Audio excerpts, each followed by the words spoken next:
Let's watch how my nanu makes musur dal bhuna. প্রথমে দিলাম সরিষার তেল, দিলাম রসুন, দিলাম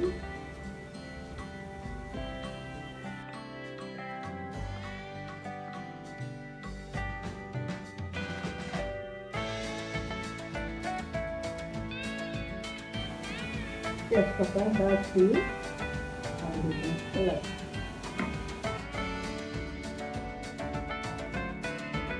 তারপরে দিলাম আদা বাটা,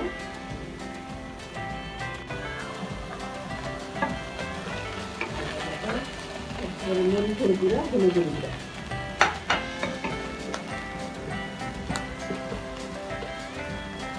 তারপর দিলাম মুসুরির ডাল,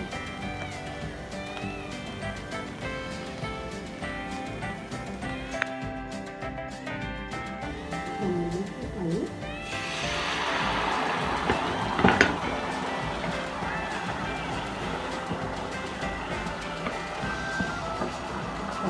লবণ পরিমাণ মতো, কষায় তারপরে একটু পানি দিই।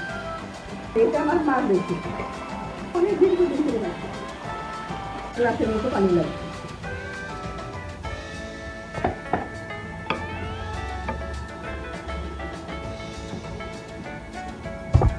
সবকিছু 2 কাপ চামচ মাছ দিচ্ছি। এটা আমার মাছ রেসিপি মুসুরির ডাল ভুনা।